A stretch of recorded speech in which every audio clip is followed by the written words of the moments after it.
The hearing started Wednesday with testimony from Bill Taylor, the acting U.S. ambassador to Ukraine. He offered new information about a presidential call. The member of my staff could hear President Trump on the phone asking Ambassador Sandlin about the investigations. Ambassador Sandlin told President Trump the Ukrainians were ready to move forward. Following the call with President Trump, the member of my staff asked Ambassador Sandlin what President Trump thought about Ukraine. Ambassador Sandlin responded that President Trump cares more about the investigations of Biden, which Giuliani was pressing for.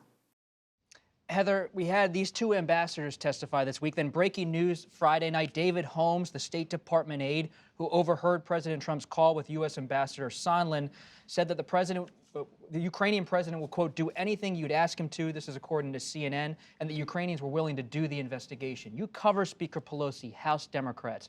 When they go home this week and they huddle with each other on the phone and they step back and look at all this testimony and this breaking news, what do they feel they've accomplished in this inquiry?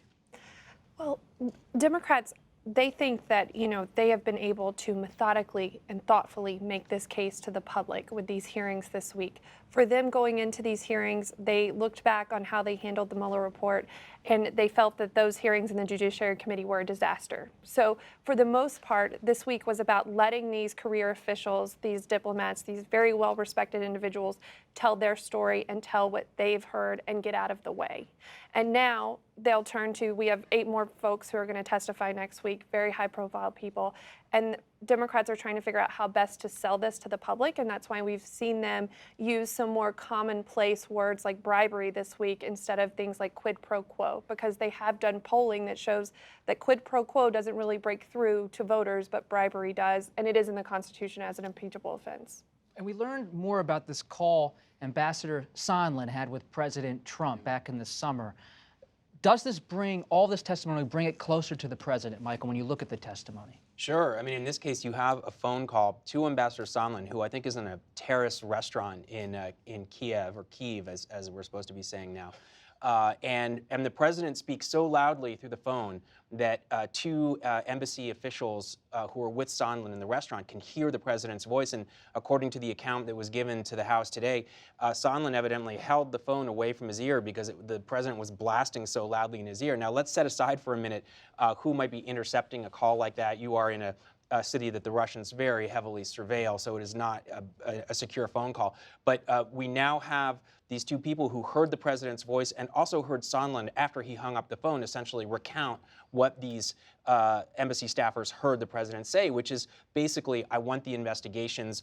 All he really cares about when it comes to Ukraine policy is investigating Joe Biden and this, frankly, totally debunked theory that Ukraine hacked the Democratic servers in the 2016 election. You mean so much of this is about the culture around President Trump, in his administration, his inner circle. We just saw on Friday Roger Stone, his longtime confidant, convicted by a federal court of lying to Congress. When you think about the pressure campaign by Rudy Giuliani, who you've covered extensively, what is the painter? We've all gotten those calls from Mayor Giuliani. So what kind of culture emerged from this testimony, and does the White House have a response for how they conducted foreign policy? The culture at the White House is really at the center of it is President Trump. And President Trump is looking at the U.S. government and is, I think, neutrally and objectively, we can say, he's saying, how can all these agencies make sure that I continue to be reelected, continue to have political success, and how can I use these people around to go to these foreign countries and make sure I get information that will help me personally? That's something that I think President Trump is saying he has the right to do as president. Mick Mulvaney in that kind of stunning press conference said, this is foreign policy. This is how elections work. This is what we do. Get over it, he said. Yeah, get over it. So there's this idea that President Trump is essentially now going out and saying, my personal attorney, Rudy Giuliani, you need to go and work with these people, even though you're not an official employee of the United States government. Go out and find what I need you to find when it comes to these Biden investigations. That's such a good point, Yamiche, because the president believes he has the right to do this. He said today he has the right to free speech. He can talk about the witnesses whenever he wants. He says he has the right to fire the ambassador. He may have the right to, Dan, legally speaking, but what about the norms in this country when it comes to dealing with the foreign policy branch of the government, different people who work on diplomacy? How does that affect the presidency when they interact with the diplomats in this way? I mean, he's literally correct that diplomats serve at the pleasure of the president, as do all senior level officials in the government. And presidents have the right to designate an emissary to carry out aspects of foreign policy who may not be exactly in the main line of, the State Department on special assignment or things like that. But traditionally, people who are in those positions or asked to do those kinds of things are doing it to carry out the policy of the United States government. And what we've learned so far is that what Rudy Giuliani was doing was carrying out a policy specifically to help President Trump on a political mission, as opposed to carrying out policy with respect to Ukraine that has been long-standing policy. And so he's warped the process through doing this, even though he has a right to free speech, certainly, and a right to decide who should or shouldn't be an ambassador.